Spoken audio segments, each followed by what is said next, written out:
사장, 당시선 집, 상서와 형주와의 거리는 멀지 않아 며칠이 안 돼서 그는 형주에 도착하였다. 형주에 오는 길은 그 옛날 사부를 따라서 사매와 함께 지나갔던 길이다. 산천은 변한 게 없었으나 그 당시 함께 웃으며 걷던 척방은 찾아볼 수가 없었다. 그 당시 길거리에는 그녀의 웃음소리로 가득 차 있었다. 성 밖에서 알아보니 능퇴사는 여전히 형주부의 지부 노릇을 하고 있었다. 저구는 여전히 얼굴에 검정칠을 하여 자기의 본래 모습을 감춘 채 성 안으로 들어갔다. 문득 떠오르는 생각이 들었다. 내가 직접 만규가 고통받고 있는 모습을 보아야겠다. 그는 상처가 치료가 되었을까? 그는 이곳에 이미 돌아와 있을까? 그는 어쩌면 호남에서 치료하고 있을지도 모른다. 만진산의 집에 당도하고 보니 멀리서 침성이 종종 걸음으로 대문을 나오고 있었다. 그 표정은 매우 심각해 보였으며 당황해 보였다. 저구는 속으로 생각했다. 침성이 이곳에 있으니 만규도 틀림없이 집에 있을 것이다. 날이 어두워지면 내가 들어가 살펴보아야겠다. 그는 폐허가 된 농가를 향해 발걸음을 옮겼다. 그 폐허가 된 농가는 만진산의 집에서 그리 멀지 않은 곳에 위치하고 있었다. 그날 정전은 그곳에서 세상을 떠났고 주기와 경천패는 이 폐허가 된 농가에서 죽임을 당했다. 지금 그 장소에 다시 돌아와 보니 사방의 잡초는 옛날과 다름없었다. 주위엔 기와와 벽돌들이 널려 있었다. 옛날과 달라진 것은 아무것도 없었다. 그는 오래된 매화나무 옆으로 걸어갔다. 그리고 울퉁불퉁한 매화나무를 만지며 생각에 잠겼다. 그날 정형님은 이 늙은 매화나무 가지에 기댄 채 세상을 떠나셨는데 이 매화나무 모양은 여전히 변하지 않았는데 정형님은 이미 세상을 떠나셨구나. 그는 즉시 매화나무 아래서 눈을 감고 잠을 청했다. 3경 정도가 되자 잠에서 깨어나 품속에서 마른 음식을 꺼내 먹고는 그 폐허가 된 농가에서 나와 만씨 집에 도착했다. 만씨 집 뒤를 돌아 담을 넘어 화원에 들어서자 자기도 모르게 마음속이 시큰해졌다. 그날 나는 몸에 상처를 입고 이 창고에 숨어 있었지. 사매가 나의 상처를 보고도 구해주지 않은 것만 해도 서운했었는데 그녀는 오히려 자기 남편을 불러와 나를 죽이려고 했다. 막 발걸음을 옮기려고 하는데 갑자기 바위 옆에서 세 줄기의 불빛이 움직였다. 그는 나무 뒤에 몸을 숨기고 빛이 나오는 곳을 바라보았다. 그 세 개의 불빛은 향로에서 타고 있는 불빛이었다. 향로는 작은 탁자 위에 놓여 있었으며 탁자 앞에는 두 사람이 무릎을 꿇고 하늘을 향해 절을 하고 있었다. 잠시 뒤에 그들은 몸을 일으켰다. 그는 분명히 볼 수 있었다. 바로 척방과 그녀의 딸인 공심채였다. 척방이 기도하는 소리가 조그맣게 들려왔다. 첫 번째 향에 불을 붙여 천지신명께 간절하게 비나이다. 저의 부군을 고통에서 벗어나게 해주시고 정갈의 독에 목숨을 잃게 하지 마옵소서. 공심채야, 너도 말해라. 천지신명께 아버지의 병이 낫게 해달라고 빌어라. 어린 계집아이는 말했다. 네, 엄마. 천지신명께 빌겠어요. 아버지가 더 이상의 고통을 받지 않도록 해주세요. 다시는 아파서 끙끙거리지 않게 해주세요. 적군과의 거리는 비록 가깝지 않았으나 그는 모녀 두 사람의 말소리를 분명하게 들을 수 있었다. 두 모녀의 말투 속에서 만규가 중독되어 고통을 당하고 있음을 알 수 있었다. 그는 속으로 말할 수 없는 기쁨과 희열을 맛보았다. 그러면서도 척방이 이렇게 자기 남편에게 정성을 다하고 있는 말을 듣게 되자 왠지 마음이 울적해졌다. 척방의 말소리가 다시 들려왔다. 두 번째 향을 붙여 천지신명께 비나이다. 저의 아버지께서 편안무사하시도록 보호하사 빨리 돌아오시게 해주시옵소서. 공심채야, 너도 천지신명께 외할아버지가 100살까지 살도록 빌어보아라. 어린 계집아이는 말했다. 예, 외할아버지 빨리 돌아오세요. 외할아버지께서는 어째서 오시지 않나요? 척방은 말했다. 천지신명께 비나이다. 어린 계집아이는 말했다. 천지신명께서는 외할아버지를 도와주세요. 그리고 할아버지와 아버지도 지켜주세요. 그 아이는 아직 척장발을 본 적이 없었다. 어머니가 자기에게 기도를 하라고 하자 그녀는 자기 할아버지와 아버지를 생각하고 있었다. 척방은 잠시 멈추더니 낮은 소리로 말했다. 세 번째 향을 피우노니 천지신명께서는 그분이 편안하시고 만가지의 일이 잘 풀리도록 해주십시오. 그분이 하루빨리 현숙한 철을 얻고 아들, 딸 잘 낳아. 여기까지 말하는 목소리에는 울음이 섞여 있었다. 그녀는 옷소매를 들어 눈물을 닦았다. 어린 계집아이는 말했다. 엄마는 또 그 삼촌 생각을 하시는군요. 척방은 말했다. 너도 빌어보아라. 공심채 아저씨가 편안하시도록. 저구는 그녀가 세 번째 향을 붙이며 비는 소리를 듣고 속으로 의아해하고 있는 중에 갑자기 그녀가 공심채 아저씨라는 말을 하자 머리가 크게 어지러움을 느꼈다. 그녀는 지금 내 말을 하고 있는 것일까? 그녀는 지금 나를 말하고 있는 것일까? 그 어린아이는 말했다.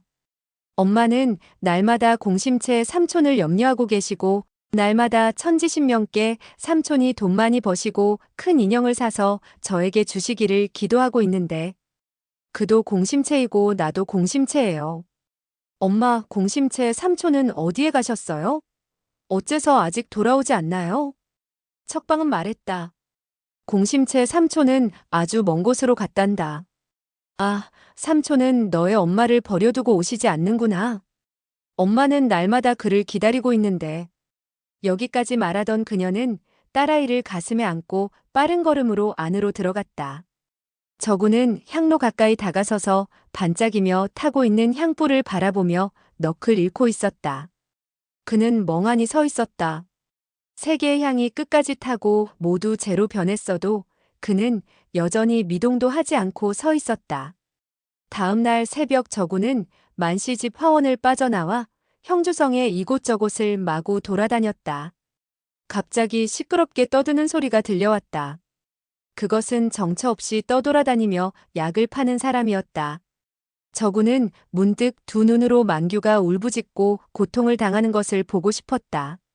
그리하여 열량의 은자를 주고 약장수의 옷가지부터 잡동사니까지 몽땅 사버렸다. 그 떠돌이 약장수는 이상하게 생각했으나 이 물건들이 귀중한 것도 아니고 전부 비싸게 팔아야 새냥 남짓한데. 저군이 몇 배나 되는 은자를 주자 아주 기쁜 마음으로 선뜻 그에게 팔아버렸다. 저군은 폐허가 된 농가로 돌아와서 약장수의 옷으로 갈아입고 만씨 집안의 사람이 자신을 알아볼까봐 얼굴에 고약을 붙이고 약초를 얼굴에 발랐다. 그래서 자기의 얼굴을 알아볼 수 없도록 하고는 만씨 집 앞으로 갔다. 그는 문 앞에 당도하자 크게 소리를 지르면서 악기를 두드렸다. 천하에서 제일 가는 약이 있습니다. 어떤 독도 없앨 수 있고 독충에 물렸다면 즉시 효험이 있는 약이 있습니다. 이렇게 서너 번을 왔다 갔다 하자 대문에서 한 사람이 종종걸음으로 걸어 나왔다. 그 사람은 손짓을 해서 저군을 부르더니 말했다. 여보시오, 의사 선생님. 이쪽으로 와보시오. 이쪽으로 와보시오. 저군은 그가 바로 만진산의 제자이고 그날 자기의 5손가락을 잘라낸 오감이라는 것을 알 수 있었다. 그러나 저군의 차림새와 모습이 그때와는 너무나 달라서 오감은 그를 알아볼 수가 없었다. 저군은 그가 자기의 목소리를 알아볼까봐 천천히 걸어가면서 목소리를 낮추고 목쉰 음성을 냈다. 나으리께서는 무슨 일이 있으십니까? 몸에 무슨 낫지 못할 병이라도 있는지요? 그렇지 않다면 무슨 독에라도 물렸습니까? 오감은 퇴 하고 침을 뱉더니 말했다. 당신의 눈에는 내가 중독된 사람처럼 보입니까? 보시오. 정갈한테 물린 사람을 당신은 치료할 수 있소? 저구는 재빨리 대답했다. 청죽사, 정년사, 금각대, 철산두와 같은 무서운 독사가 사람을 물었을 때도 말끔하게 치료할 수 있습니다. 정갈쯤이야 무슨 문제가 있겠습니까? 오감은 말했다. 당신은 그렇게 허풍을 떨지 마시오. 이번에 사람을 문 정갈은 그리 흔히 볼 수 있는 놈이 아니었소. 형주성의 유명한 의사들도 와보고는 모두 고개를 절레절레 흔들었소. 당신 역시 치료할 재간이 없어 보이는구려. 저구는 눈살을 찌푸리면서 말했다. 그렇게 무섭습니까? 천하의 정갈은 단지 회모갈, 흑백갈, 금정갈, 마두갈, 홍미갈, 낙지교난갈, 백각갈 등에 불과합니다. 그는 들은 풍월과 자기가 아무렇게나 지은 정갈의 명칭을 단숨에 주워 섬겼다. 그리고는 말했다. 모든 정갈은 독성이 제각기 다르지요. 정갈마다 틀리기 때문에 그 특징에 따라 치료를 해야 합니다. 설사 유명한 의사라도 그 정갈의 특성을 모른다면 치료를 할 수가 없습니다요. 오감은 그가 얼굴이 추악하고 옷은 남루하며 비록 정갈에 대해 설명을 하고 있지만 말투가 더듬거리며 분명치 못하자 대단한 의사가 못 된다고 생각했던지 이렇게 말했다. 그렇다면 들어가서 한번 살펴보시오. 어차피 이래 죽으나 저래 죽으나 마찬가지 아니겠소? 개똥도 약이 될 때가 있다고 하지 않소? 저구는 고개를 끄덕이며 그를 따라 만씨 집 안으로 들어갔다. 대문을 들어서자 옛날 사부를 따라 사매와 함께 이곳에 왔던 정경이 되살아났다. 그때는 시골 소년이 도시에 들어왔으므로 눈에 보이는 것마다 모두 신선해 보였고 호기심을 느꼈으므로 자기와 사매는 이것저것 만져보았는데 오늘 다시 보아도 옛날 그대로인 것을 보자 속으로 쓸쓸한 생각이 들었다. 그는 오감을 따라 대문을 지나 동쪽의 건물 앞에 이르렀다. 오감은 고개를 꼿꼿이 세우더니 큰 소리로 말했다. 형수님, 떠돌이 의사가 정갈의 독을 고칠 수가 있다고 합니다. 사형의 상처를 한번 보여주는 것이 어떻겠습니까? 탁 하는 소리와 함께 창문이 열리더니 척방이 창문으로 고개를 내밀며 말했다. 좋아요. 오사제 정말 고마워요. 사형께선 오늘 더욱 아프신 모양입니다. 자, 선생님 올라오세요. 오감은 저군에게 말했다. 자, 올라가시오. 그리고는 자기는 올라가지 않고 서 있었다. 척방은 말했다. 오사제께서도 위로 올라오시지요. 와서 좀 도와주세요. 오감은 대답하고는 올라섰다. 저구는 층계에 올라서 바라보니 건물 중간에 창문 가까운 곳에 하나의 커다란 책상이 놓여 있었고 책상에는 지필묵과 10여 권의 책이 널려 있었으며 또 반쯤 짓담한 어린아이의 옷이 놓여 있었다. 척방이 방에서 나와 맞이했다. 얼굴은 화장을 하지 않아서인지 매우 초췌해 보였다. 저구는 그녀를 한번 쳐다보고 그녀가 자기를 알아차릴까봐 더 이상 바라볼 수가 없었다. 그래서 곧바로 방 안으로 들어갔다. 방 안의 침대 위에는 한 사람이 누워 있었는데 계속해서 신음소리를 내고 있었다. 바로 만규였다. 그의 어린 딸은 침대 옆에 의자에 앉아서 아버지의 다리를 주무르고 있었다. 그녀는 지저분하고 괴상하게 생긴 저군의 얼굴을 보자 놀란 기색을 보이더니 어머니 몸 뒤로 숨어버렸다. 오감은 말했다.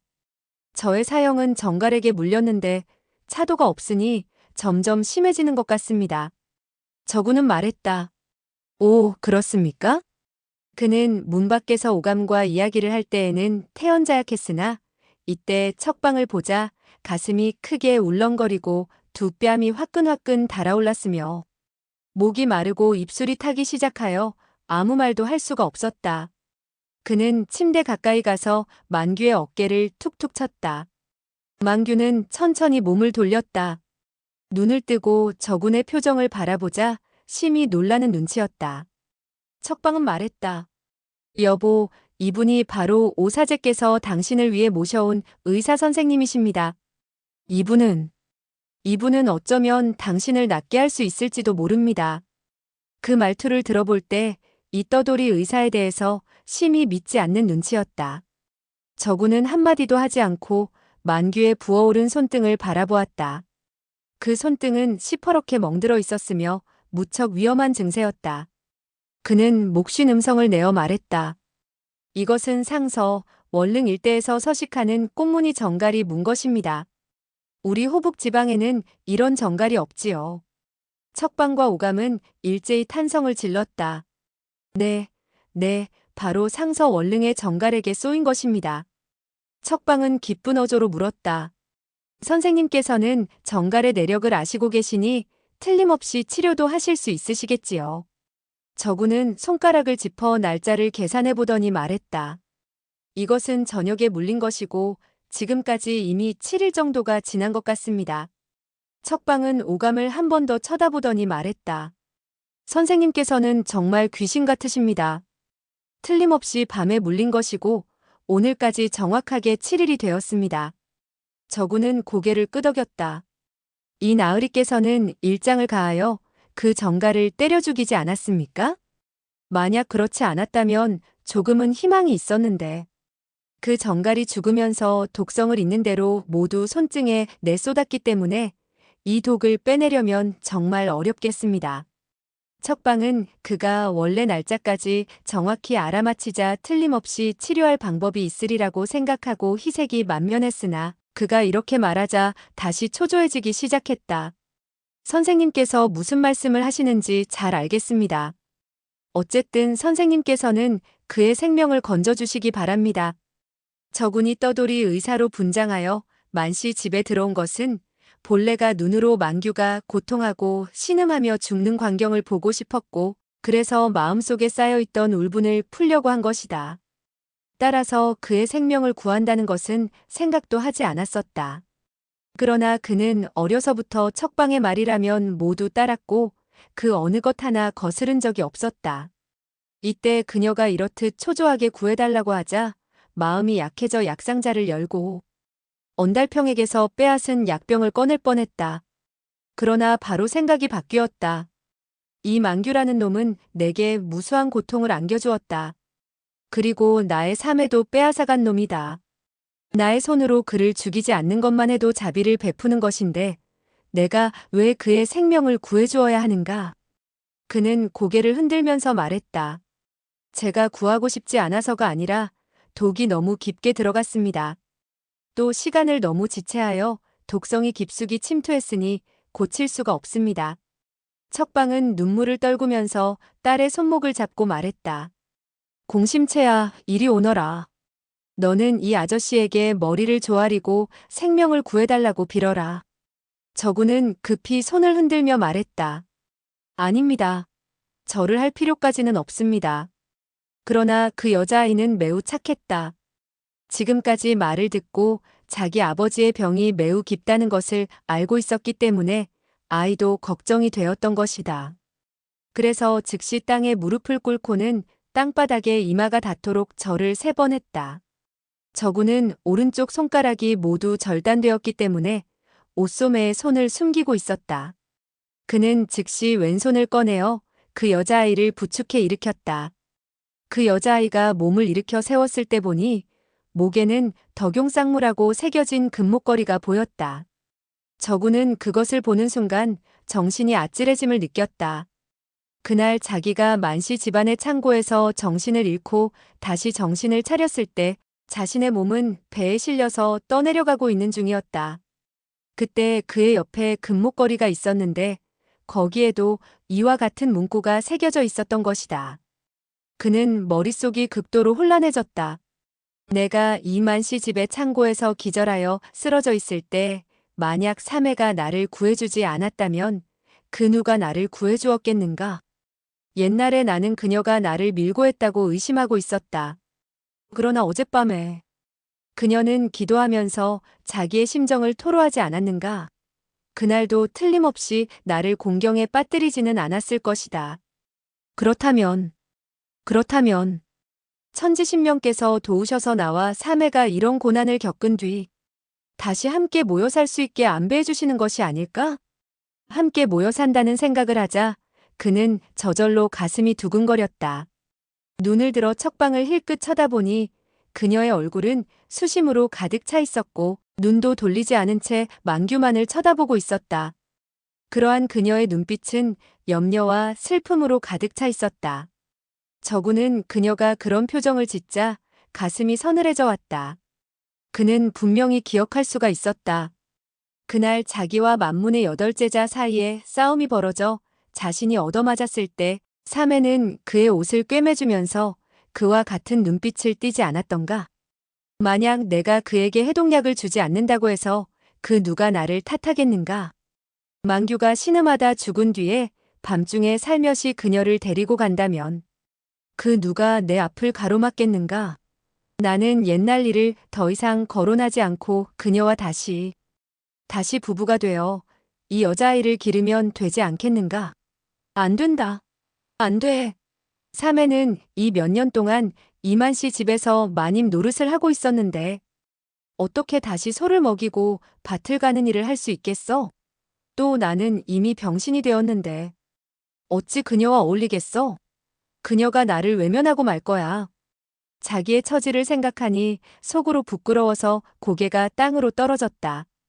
척방이 떠돌이 약장사의 마음속에 이렇게 무수한 생각이 떠올랐다 사라지고 있다는 것을 어찌 알 수 있겠는가? 단지 그를 멍하니 쳐다보며 그가 구할 수 있다는 말을 하기만을 기다리고 있을 뿐이었다. 망규는 계속해서 몸을 뒤척이고 있었는데 이때 정갈의 독은 이미 겨드랑이 관절까지 번지고 있었으며 손목과 손바닥은 퉁퉁 부어 있었다. 또한 표정 역시 극도의 고통을 참느라 찡그리고 있었다. 척방은 아무리 기다려도 저군이 아무 말도 하지 않자 다시 애걸했다. 선생님, 한번 시험 삼아 해보세요. 다만 그이의 고통만이라도 덜어주셔요. 절대로 당신을 탓하지는 않을 것입니다. 이 말은 망규의 생명은 이미 붙잡을 수가 없으니 통증이라도 가라앉혀 주기를 바란다는 의미 같았다. 결국 죽음은 면치 못할 것이니 고통이라도 덜어달라는 것이었다.